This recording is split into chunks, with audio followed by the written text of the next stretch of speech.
a sumptuous luncheon that invigorated both minds and the bodies. Now, as we resume our sessions, let us take the moment to reflect on the journey that we have embarked upon. A decade ago, we set out on a transformative path, a journey that has significantly shaped the landscape of corporate social responsibility and impact in India. Today, we stand on the precipice of India's CSR Summit and ESG Forum 2023, hosted by CSRBOX, co-hosted by Office of the Principal Scientific Advisor to the Government of India, and co-presented by NSDC. A milestone of immense significance, this summit not only marks the decade of unwavering commitment to creating a positive impact, but also commemorates 10th anniversary of CSR compliance in the country. Moving forward with the aim of doing good in a better way. I welcome you all to Corporate Roundtable on Impact Investing, presented by iVenture at ISB and Outlook Business, and co-hosted by CSRBOX. We have Professor Bhagwan Chaudhary moderating the session for us. Professor, requesting you to take the session forward. Thank you all for coming. I won't be talking much today. This is really a session for all of you to tell us what we can do. I would just like to tell you a little bit about what iVenture at ISB is. So we're going to play a video which just gives you an idea of what we are doing at iVenture at ISB. The Dean of ISB, Madan Pilotla, is here. You can raise your hand so that people know who you are. And as is my team members, Arimisha, Soumya, Samir, and Naman. After the session, if you need to talk to us for this thing, please reach out to any one of us. So can we show the video?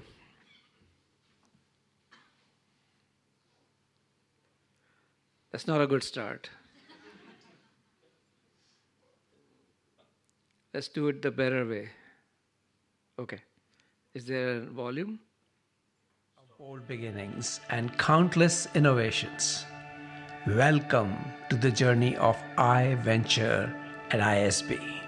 We recently completed 2 proud years of innovation and entrepreneurship at iVenture at ISB. It all began when our Dean Madan Pilotla had the vision of consolidating ISB's diverse entrepreneurship efforts under one roof. Our shared vision was simple: to create a supportive environment for entrepreneurship to thrive, catering to all stages and sectors. We offer a diverse range of programs designed to support entrepreneurs throughout their startup journey. In the pre-incubation stage, our flagship program, iSprout, has already supported 46 startups across 2 cohorts, with the 3rd cohort on the horizon. What's more, we have launched the Technology Entrepreneurship Program, TEP, Tri-City Edition, nurturing student innovators from various colleges in the Tri-City region of India. Under the incubation stage, we have supported startups from proof of concept to commercialization through the Startup India Seed Fund Scheme by DPIT, where D-Labs and AIC are portfolio incubators, and the Business Incubation Cohort, BIC, at D-Labs, supported under Nidhi SSS, providing seed funding support.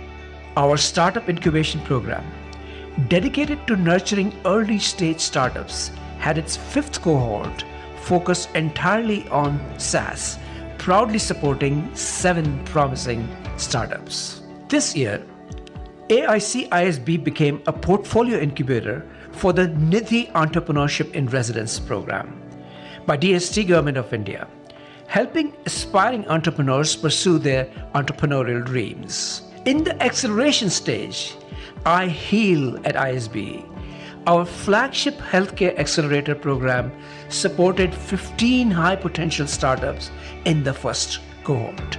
iWin 2.0 provided acceleration support to women-founded or co-founded startups, with 16 startups supported in the 2nd cohort, totaling 31. EduRise 2.0, our EdTech accelerator program, launched its second cohort, providing support to 16 startups. We have also introduced new accelerator programs in clean tech, social impact, agri, and food. Atal Catalyst at ISB, our flagship mentorship program in partnership with Atal Innovation Mission, Niti Aayog, completed its first cohort, taking 10 digital products to market. We are now in the second cohort with 100 new student teams successfully finishing their mentoring sessions. With ISB alumni, and another 10 digital products are receiving support now.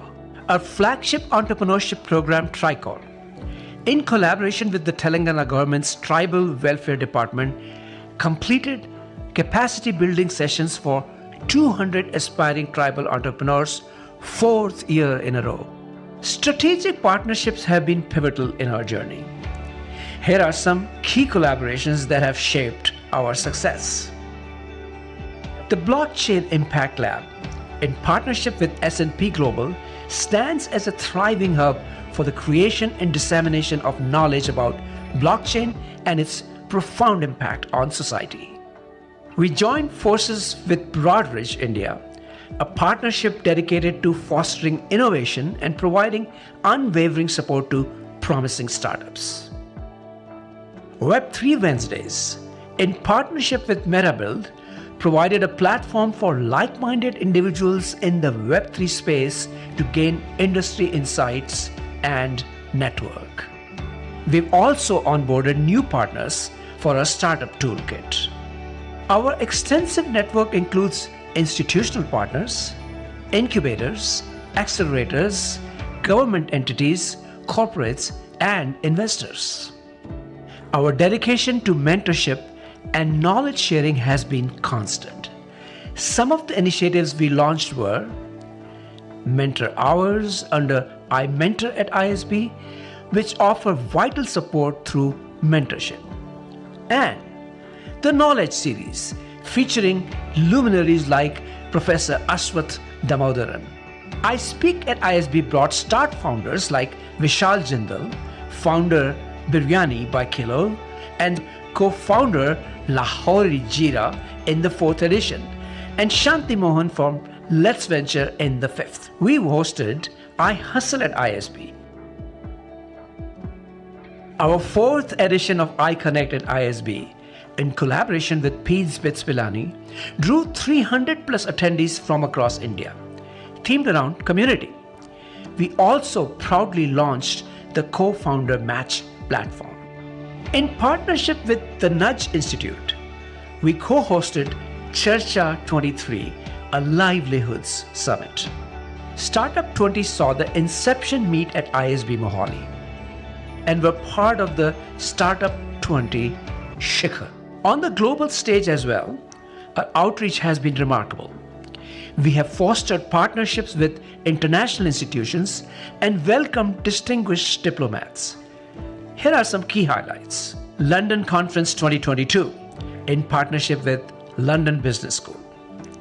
Singapore Conference 2023, Blockchain and Impact Conference in collaboration with Singapore Management University. The India-Netherlands Startup Corridor and the Netherlands Point of Entry. These endeavors are part of our ongoing commitment to provide internationalization support to our startups. The numbers speak for themselves. A quick snapshot of our impact measured in startup supported investments and more. And some visuals from our ecosystem mixers, visits, and immersions at D-Labs and AIC. Recently, Business Week ranked ISB number 3 in entrepreneurship in Asia. Our goal is to become number 1 in Asia and in the top 5 in the world. As we stand here today, we celebrate not just our achievements, but the infinite potential that lies ahead. Our journey has been remarkable thanks to a vibrant community of entrepreneurs, mentors, and partners. Together, we have made the last 2 years extraordinary. Here is to another year of innovation, growth, and success at iVenture at ISB. With determination and a shared vision, we look forward to a brighter future. I am really sorry. This is a very long commercial. We shouldn't have done this. We should have only made it 3 minutes. I apologize.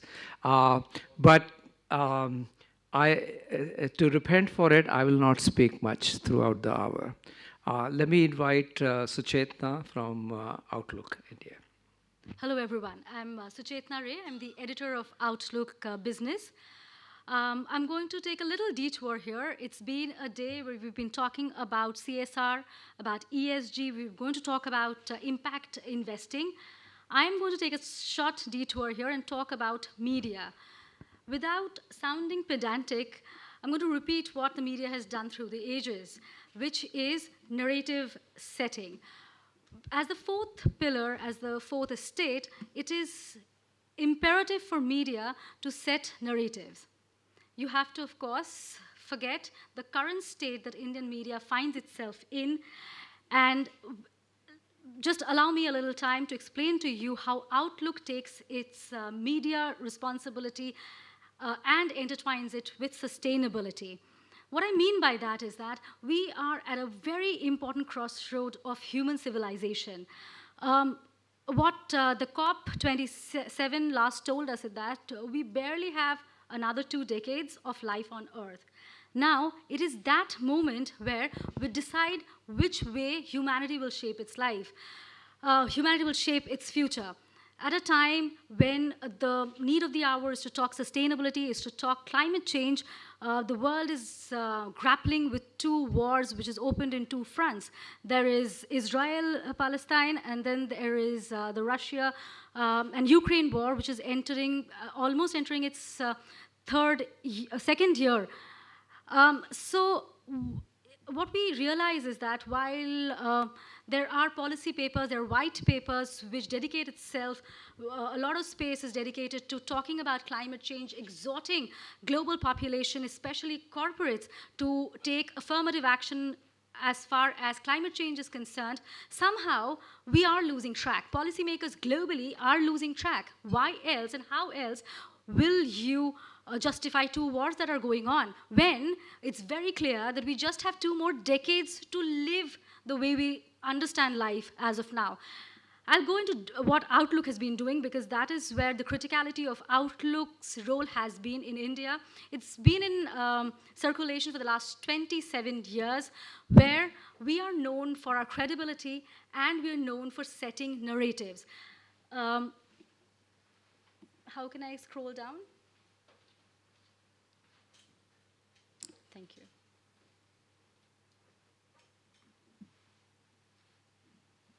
This one, right? This one, right? Yeah. Okay. So we have 5 magazines. These are some of the earliest covers that we had done at a time when magazine reading was in fashion, when people picked up magazines, actually debated it, and news was not about creating controversies. News was not a short video that you saw on your mobile. It was about creating opinions, and when I say opinions, it is not what we understand by opinions. It is about helping you create unbiased opinion. It was about knowledge. Look at the first issue of Outlook. It was about Kashmir. It was actually the first opinion poll ever done to come to a solution on Kashmir from the people themselves. Then I have Outlook Money, 2001. Outlook Money is a brand which survives till date. It's the 25th year of its existence. It's the only personal finance magazine. Again, how we are different is that even in today's day and age of page views, we do not tell you what to do. We just give you advice. We leave it to you to make your own choices. Comes Outlook Traveler. We don't just tell you where to go, what to do, but we talk about responsible tourism, a very important concept, and I'll come to that in just a bit. Comes Outlook Hindi, which is a general news magazine talking and delving deep into the topics that are in currency that are being talked about in India. Outlook Business. It's in its 17th year. Here, there are specific things we focus on. We look at economic policy extremely deeply. We help you decide and form opinions about issues that are perhaps holding India back from becoming a developed nation with a double-digit growth figure. So therefore, we look at economic policy. We help you make up your mind on very critical issues that perhaps plague or perhaps can propel the startup sector, for example.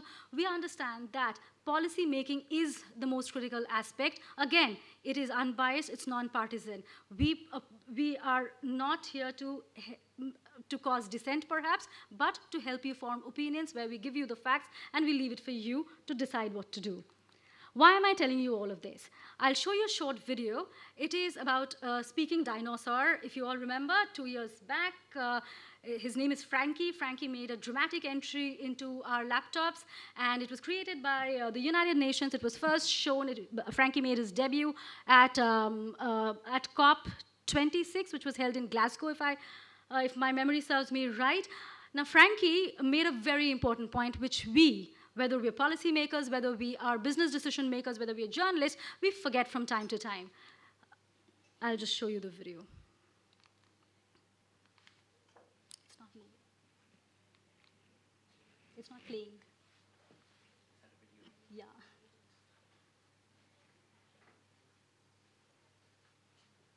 Well,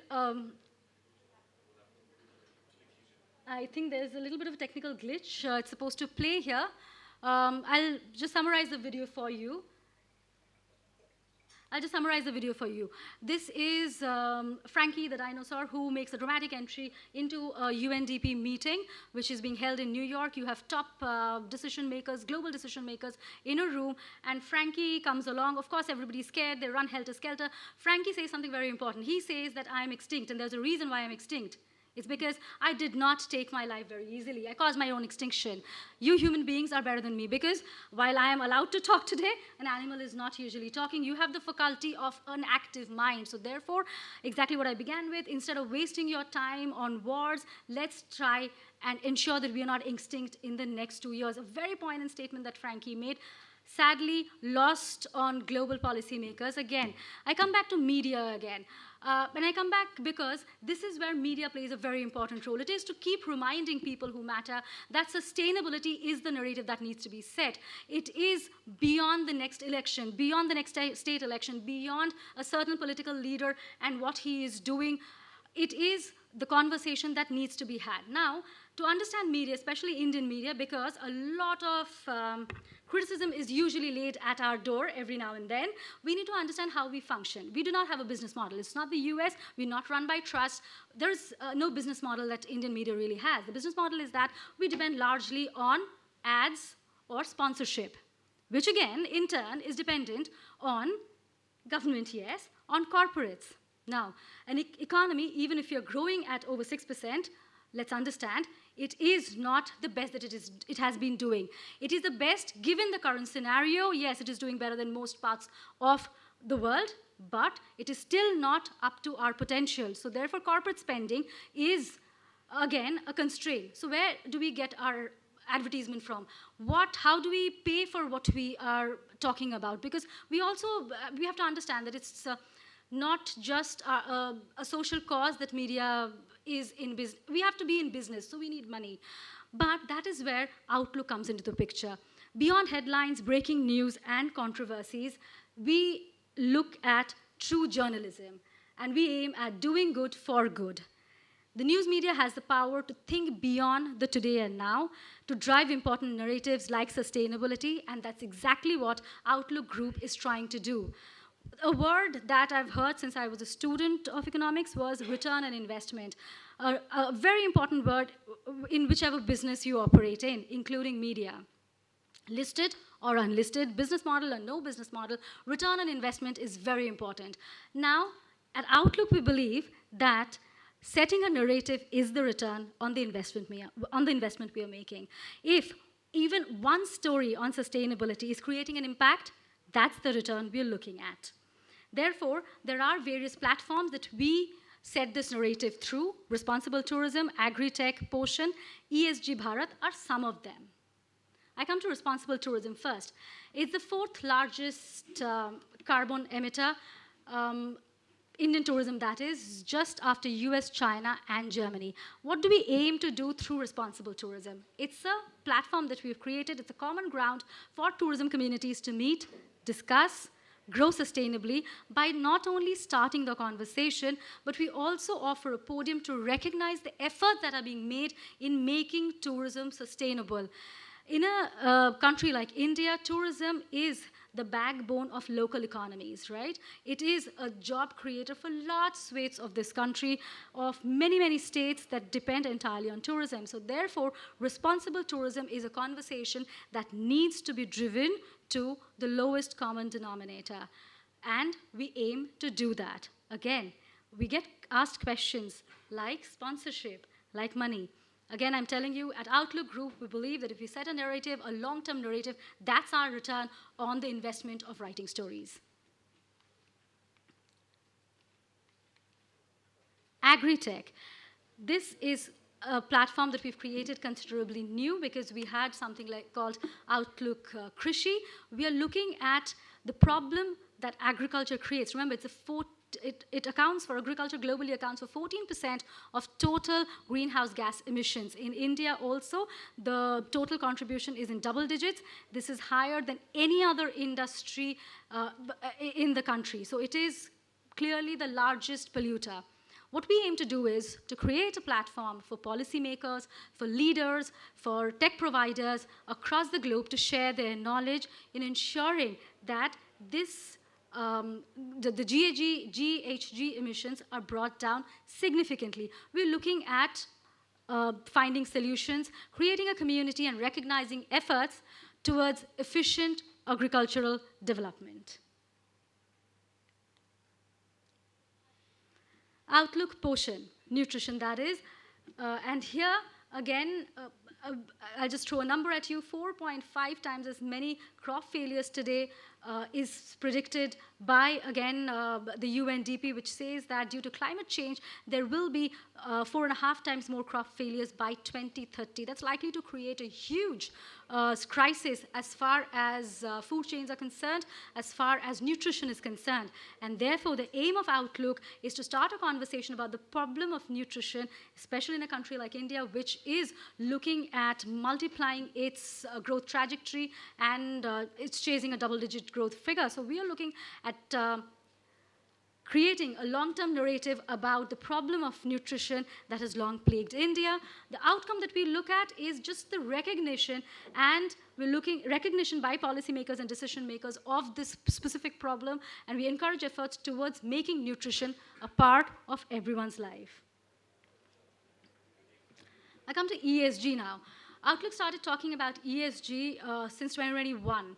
And when I say Outlook started talking about it, I'm talking about long-term narrative. It might not be the story which has been most effectively SEO'd. It might not be the biggest clickbait story that you keep stumbling upon every time you go on your social media platforms, but it is a narrative. It is a cluster of stories that will help you think, that will help you or provoke you to make the right decision. ESG is one such concept we realize that which is a buzzword, but very few understand the actual nuance of it, simply because ESG means that it's a policy which only exhorts the top 1,000 listed companies in India to adopt it, but what it essentially means is that you have to put your business decisions through the prism of ESG, every decision. Even if Indranil, my boss, is deciding to hire me as the editor, this is the decision he has to put it through the ESG prism to see, does it help the diversity in his organization? Half the time you're not putting these decisions through the prism of ESG, even the top 1,000 companies don't, because this entails cost. I'll give you another granular example. If Indranil is hiring me, I'm a woman, I might get married tomorrow, I might have a child. That would mean that 1.5 years, he will have to look for a replacement. That is cost to the company. In India, all these policy decisions do not take one very crucial factor into mind. Who is paying for all the positive, the climate affirmative action that is being taken? Nobody pays for it. But you have to realize that in the long term, there is a return on investment. So it's a long term that you have to, that's the box that you check. But how many times are we looking at long term and making decisions today? Very rarely is what we realize. And how we realize it is, ESG Bharat is a survey that we did for the first time this year. We sent the questionnaires to 1,000 companies. We actually had to almost exhort them to take the survey. This was a survey of 3 parts, which was sent to the CEO, MD at one level. It was sent to the Chief Sustainability Officer and also sent to the Marketing and Communication Department to understand how they are viewing ESG and what is the total understanding of ESG in their organization. What we realize is that 95% corporate leaders, they believed that regulation will lead to ESG value generation. Sad. It means that they will only do it if there is a stake. Whatever, we believe that we should stick to this narrative of ESG, whether there is sponsorship in it or not. It's the conversation we'd like to have so that corporates make the right decision and adopt decisions, adopt decisions that are actually run through the prism of ESG. I end this presentation by saying the time for sustainability is now, and outlook is at the hem of fate. Thank you very much. So after 2 very long commercials, let's get to action. What I'd like to do is the following. The reason you all are here is let's figure out how we can work together. That's the bottom line. We are an academic institution. Outlook is a media institution. You, as corporates, decide what the agenda is going to be. Tell us what we need to work on. But with just 2 ideas in mind. How are we going to measure impact? Metrics. And I need your thoughts on that. And how can we leverage little bit of philanthropy with a lot of commercial money to make impact happen? To me, that is the bottom line about impact investing, that we need to combine these 2 things. So I'm going to leave the floor open, but before I do that, I'd like you to take 1 minute, and in the pad of paper you have, tell us if there is one thing you would like to be able to achieve between now and a year from now that we will gather together. What would that be? And I'm just going to call on you to just tell us what it is, and I hope by the end of it, we can come up with at least 2 or 3 ideas that we can work on together as corporates, academics, and media. So, 1 minute.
Okay, all right. Shall I call on you, or would you like to volunteer? Who wants to go first?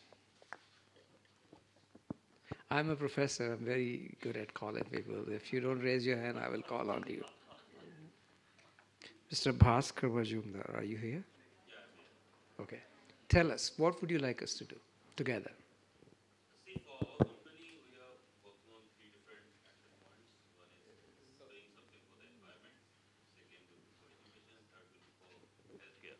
Okay. So that is the focus of Aegis in India is. Globally, we are working more on the environment side. So anything where, corporates and all the other groups can come together and can make an impact, a positive impact to the environment. One. If you were to pick one, what is your favorite? Environment. Environment. Yeah. What about the environment? So, slowly, every country, especially in India, there are a lot of things which are happening, like we just adopted a small plot of land near our office, which used to be a garbage dump. Now you have changed it into a green plantation. So any activity which can have a positive impact on any environmental issues which you can address, for a single corporate, it's very difficult to do alone. Right. Maybe as a group, maybe as a combined group, we can do much more. Okay. All right. Thank you. Let's think about it, and maybe we'll come up with an idea. And again, I want you to focus on how little bit of philanthropy with some commercial money can make one idea work. So if you come up with something concrete, I would love it. Anybody else wants to volunteer, or should I call on the next person? Yeah. Please tell us who you are. So, sir, I'm Kalp, Kalp. and I represent Hari Krishna Exports. Yeah. That's one of the top 3 diamond exporters. So far, we have worked on the water, afforestation, and livelihood. In water, we created some 140 lakes, created a river that's 30 kilometers long, received a Padma Shri, United Nations recognition. But now what we want to do is we were just able to resolve the water issue with our money. Now we want to get in some commercial funding from that as well. And there are some 300 villages across that space where we want to now work on the livelihood of those people, and also do something in terms of education as well. In terms of afforestation, we have planted some 20. So let's stay with one, because Yes, so we are going to run out water of time. we have sorted. So now I think what livelihood. Mr. Majumdar said and what you see, I see an intersection there. And the second word you have introduced, which is livelihoods. So one is to bring the water back to sustainable level. Second is to take care of livelihoods around that. Let's keep that in mind, and if we find a bigger intersection, we will perhaps do something along those lines. Okay, who would like to go next? Yes, ma'am. Somebody, Samir and my team, are you guys taking notes? Are we recording this? We are recording this, right? Yeah, because I don't want to lose. I won't remember everything, so I want to make sure that I come back to you. Yes, ma'am. Hi, good afternoon. My name is Anchal. I'm the co-founder of an organization called Arthan. This would be a little biased because I work on our Women at Work initiative. But I think one of the goals for me by next year would be that we would need a lot more women leaders in the corporate as well as in the impact space. For 2 reasons. One, it's the good thing to do. Also, if we look at data, we look at studies that have been done, organizations with women at the leadership do perform fairly well, and in some cases even better, whether it's with respect to retention in organizations, whether with respect to profits. You're hurting her feelings, you know that. But go ahead. Yeah, I don't want to like make sides or anything, but I think just in terms of what we do, I think it would be that would be a goal. Okay, so the third element I've seen is women. How about if we create livelihood for women? That's important as well, but I'm looking at But more you're at. looking for leadership. I'm looking more at leadership, so not so much. So let's keep that in mind. Leadership. How can we create more women in leadership roles? Okay. Yes. If anybody has a thought and idea, we will come back to it. Okay. Who's going next? Yes, sir. Yeah, good afternoon, everyone. Thanks for giving me the opportunity. My name is Rakesh. I am representing AGI Greenpack from Hyderabad. Sir, as of now, in our organization, we are utilizing about 18% of renewable energy. And our management is keen concerned to go more and more with renewable energy like solar, where some potential is there, so that the coal mining will get reduced and the CO2 emissions can get minimized. But as per the government restrictions, we were supposed to stop at that particular percentage. So if any kind of support from these like corporates and everything, then every common agenda can be put in front of the governments, because each and every individual state is having some norms on the renewable energy limits. Okay. So which is highly contributing on the CO2 emissions. Okay. Maybe we'll find a woman leader who can do this for you. Sure, it's good then. Okay. Thank you. Yes, ma'am. Sir, I represent the Embassy Group. We are a developer, and we've created a large format office spaces called business parks around India, and we have access to a large number of corporate tenants. Created a platform called the Corporate Connect program to collaboratively give back. What we've collectively found is a problem where all of us decide what we need to do. we don't really plug into what the government's goals are. And it becomes a very isolated, haphazard sort of giving. It's not structured. And some of the NGOs in our mix drive that conversation. So we've been talking to some state governments. They have been responsive, but what I would like to see is an organization like ISB, an institution like ISB, and Outlook as a publication could somehow take this conversation in a way that we know what to plug into, and there is meaningful change, there is measures. Okay. And it's So a state-led program. You want to create an alignment. You are saying what you're doing is consistent with what the state wants to do, perhaps. Yeah.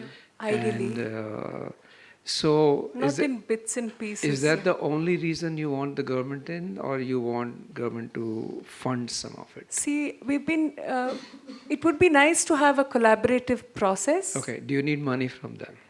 It would be good to see where they're going and we can plug into their gaps. Okay, all right. We have expertise, we have money, but not as much as the government. Okay. But collectively, I think we should have a common agenda. All right, so I'm making a note for my team people. Maybe what we can do is create some kind of a dashboard platform which says what different states are focusing on and what projects they need to see, and see if would that be useful? Perhaps. These are just tentative ideas, but I hear you. Okay. Yes, sir. Thank you. My name is Abhishek Saxena. I was recently with Niti Aayog. I'm working as an independent consultant on electric vehicles and transport decarbonization. So I kind of resonate with the idea that my colleague has given. See, we are up against one of the biggest climate technology countries, which is called China. The sheer size and scale that it brings to the table in terms of overall scale, we have to compete with that. So I kind of agree with her on the coherence across the board. I'm not saying even just with government. So I think the first step that we can take is all the corporates have some kind of transportation facilities within their organization, whether it is logistics, whether it is transportation for their users. The first step that they need to do is measure their carbon emissions and shift towards one of the technologies, which may be electric vehicles, maybe hydrogen, but let's have a coherent plan. Let us talk to governments, let us talk within ourselves, let us talk to consortium bodies, so that India moves in one direction and it is not a discoherented effort. So you like to focus on two things. One is how do we measure carbon emissions, and then second is aggregate that to see how it can be reduced by a certain level. And look at transport emissions, which is one of the lowest hanging fruits. So, and electric vehicles. Were you at ISB a few weeks ago when we had an electro EV thing? No, I was not part of that. Okay, we'll make sure we are there for the next one. Sure. But thank you. Thank you. Yeah. Yes, sir. I'm Abhishek from UNICEF. Hi, I'm Abhishek from UNICEF. So, staying with impact investing, I think, in my view, all the social problems that we want to solve, they are complex social problems, and many of them don't have solutions. If we can get the impact investing with a little bit of philanthropy and some of this, to start looking at using this money as risk money to find the solutions, right? There are some examples like impact bonds, you know about that, Prashant.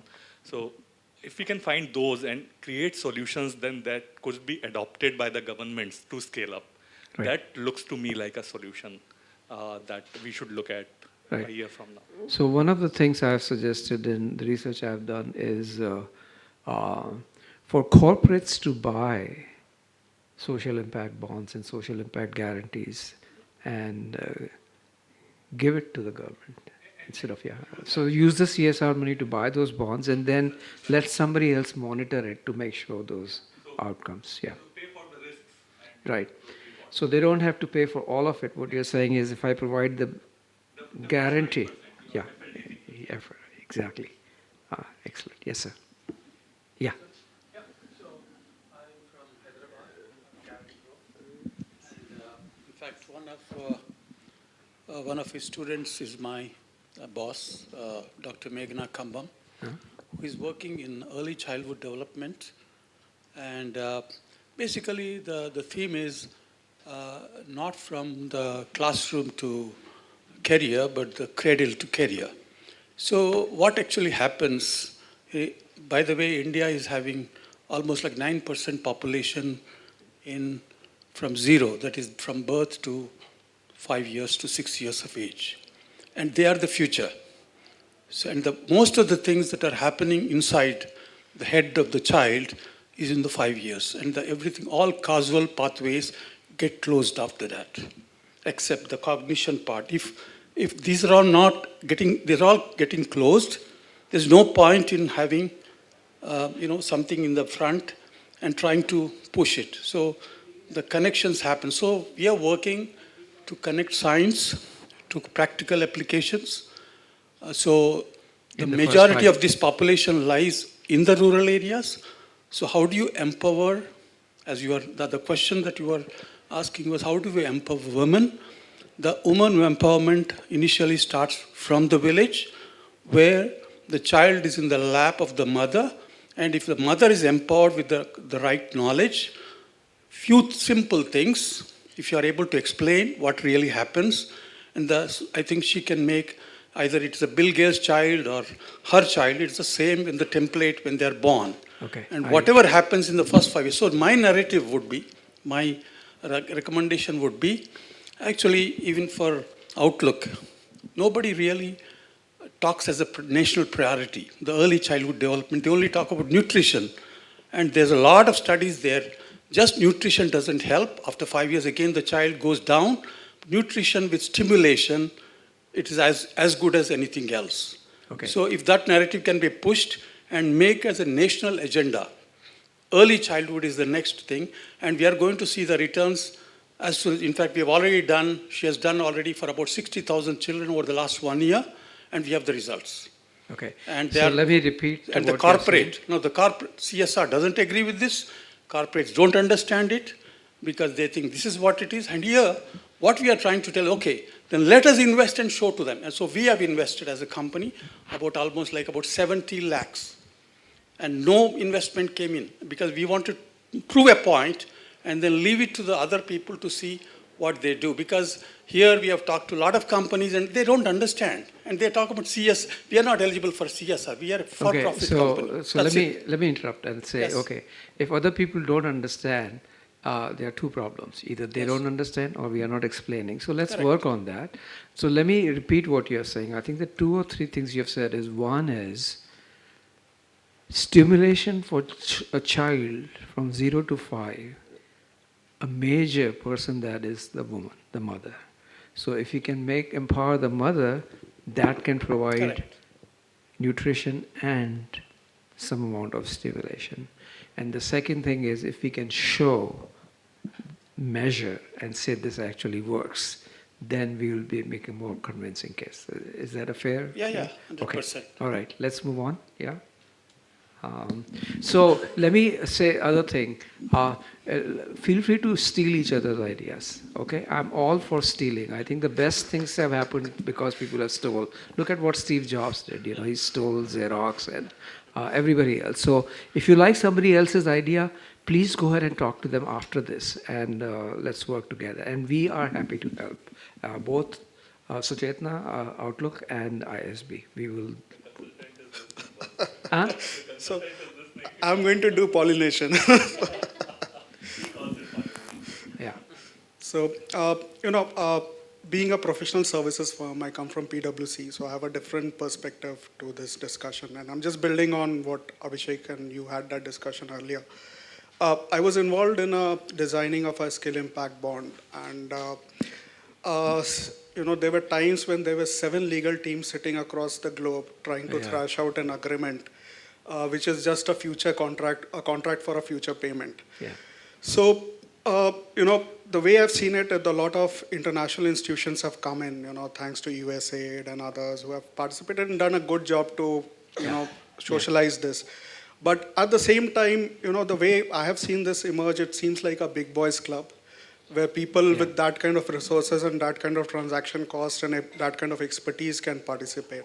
So until unless there's a mechanism to build an aggregator platform that makes it a plug and play facility for small CSRs, for a small philanthropy, where they don't take such kind of onerous burden of designing this whole thing. And I don't know if the social stock exchange is an answer to that, and maybe 1 year down the line, we can look at a project. So let's not call it that. So what you're saying is, imagine that we have one thing and we put it on a dashboard and say, if you agree with this, you can join it, but all the work has been done. So it's very easy for you, right? Yeah, That's or something like a mutual fund where everybody can buy in.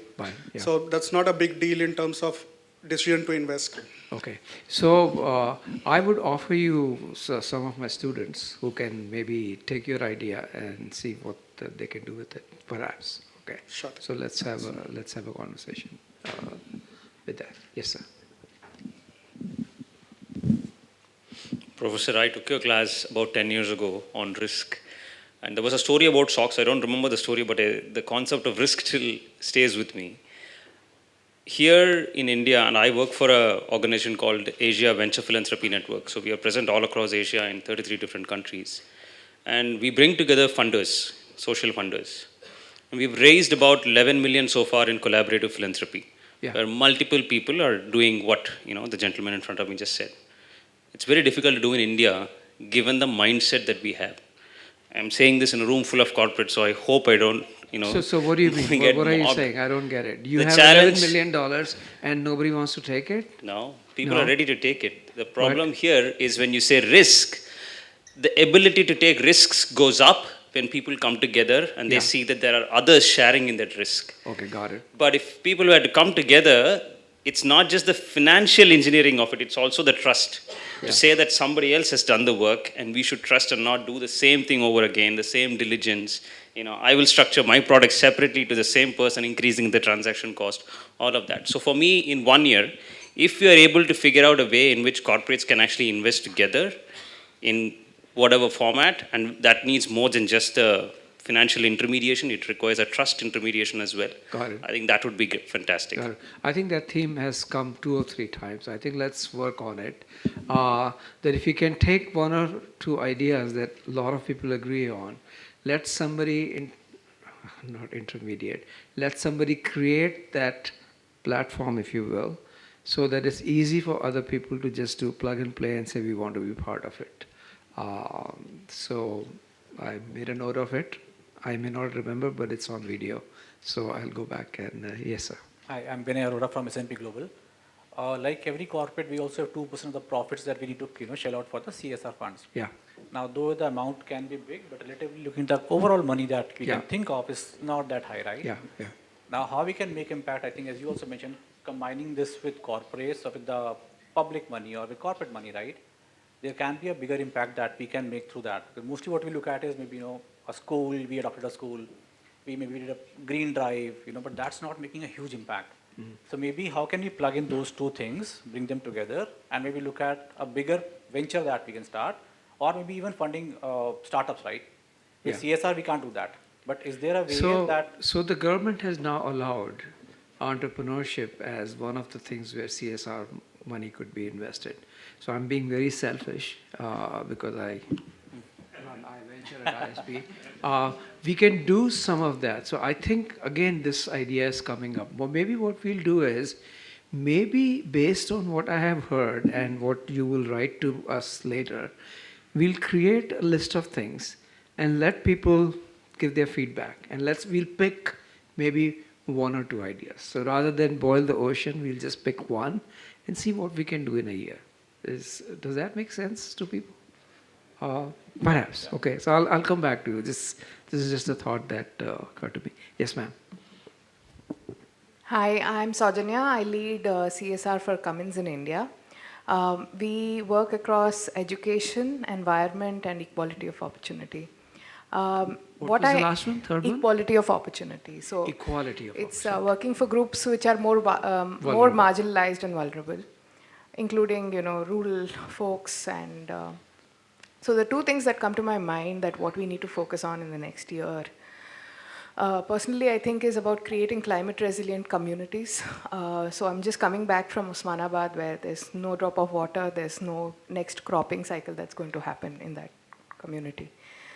And climate change has caused this. And I feel, science and technology and incorporating all of that into building resilience in agriculture and creating climate resilient communities is one thing that I want to focus on as an organization, that as CSR for us, but also if the larger group also agrees, then that's something that possibly we could work together on. And the other thing is about investing for green entrepreneurship. So that's something that we are also looking, and we've been working with many impact investing teams. And I want to focus on those who probably don't have a lot of privilege and opportunity to get access to resources and mentorship like many those who can students. get VC funding, you don't They care, will. right? But you're saying those who may not be able to. So like we work with waste management folks. So they are great entrepreneurs, but they don't have access to opportunity. So how do we do impact investing for those folks? And it's an environmental investment as well as a green entrepreneurship opportunity. So these two things come to my mind. Okay. So I've been told we have 5 minutes left. So let me take a couple more ideas and then we'll try and summarize it. Sorry? One more commercial. Vote of thanks. It'll be short. No? You'll say thank you very much. And yeah, okay. So let's use 4 out of the 5 minutes for any other thoughts. Yes. Hi, my name is Astha and I'm representing Gartner. So we are also into CSR and big time into sustainability. We do a lot at the global scale, but with regards to India specifically, due to our CSR compliance, we are doing bits of project in the environmental space, but it's mostly like tree plantation. And over the last few years, I've just realized that it's not enough. Once the project and funding is over, it's not sustainable. The land is, like wasted and there's no plantation there. So maybe we need to come up with some better solutions. And since you mentioned, I venture at ISB and the recent CSR change in the law, which, allows us to spend into scientific research and education. So maybe that's one very good area where corporates can come together and maybe you help us research what's the best solution that can solve a certain problem. And if it is a development of a product, why not? Let's do it because we can spend the money. So I think that should be the approach. And while saying this, my request is maybe I wasn't aware there was this Bharat ESG survey. I didn't come across it. Maybe we need to publicize a little bit more and get more visibility to these things, because this tells you the best practices that other companies have and something that we can learn from each other and grow together. Okay. So I've seen some themes that Outlook can definitely take. Finding out what different state governments are doing, finding alignment, publicizing important things. So this is what I'll promise. So in the last 2 minutes, I'll say the following. A lot of people say there are a lot of incubators here. Why are you different? Why is ISP different? And my answer is very simple. My dean is listening. We get things done. So I promise you that if you give us something to do, we will do it. Okay? Otherwise, he will fire me. Dean Madan? Yeah, he's going to fire me if we don't get things done. That's number one. Second thing is, I need your help. So tell me what you're willing to commit for what. Make it specific and say, if you do this, I'm willing to give you $2 million, I'll give you 5 crores, whatever. I also promise you that I'll use the money judiciously. I will not waste a single paisa. You'll not have to spend anything on any of my team or this thing. My dean is already doing it. So for you, it is free service. We want to do it. That's what my promise is. So thank you all very much. I know that everybody didn't get a chance to talk, but please write to us. We promise we'll get back to you. And I'm going to take some of these ideas and come back to each one of you and say how we can take it forward. So thank you all very much. And now I'm going to invite Indranil to say a vote of thanks in 30 seconds.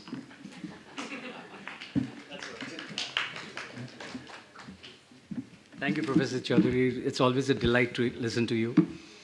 Ladies and gentlemen, thank you very much for giving this opportunity to Outlook Business to interact with all of you. It's a privilege and a pleasure. I just wanted to say a few words because I've been very intensely hearing the conversations from all of you here, and that's typically what we also face on a daily basis. When we reach out to clients, and when I'm saying clients, I'm talking about people like you all, everybody has a different narrative. Now, everybody wants something different. Now, if everybody wants something different and everybody has a different narrative, it's impossible for media to sort of put it together. So, my request to Professor, ISB, and all of you here is that can we work on one common objective for the next 1 year? And then if whoever, as he said, that form a dashboard, whoever wants to participate in that collective approach, we can all come together and work together, and Outlook will be very happy to put any kind of media intervention that is required to sort of give the mileage and the narrative that it requires to be built from the perspective that we can do and we will do. So that's our commitment in this room, and we would definitely want to work towards creating an awareness, knowledge. I mean, everybody today I meet say that we are doing a lot on sustainability. What the hell? What are you doing? What is that you want us to do? Nobody has a clarity on that. That's a typical problem that we face on every meeting that we do collectively. So that's my only request to everybody here in this room, that let's work together. I think we are all here because we want to make a change and we want to make a difference. And I think it's a great opportunity for us to come together. Thank you very much. Thank you.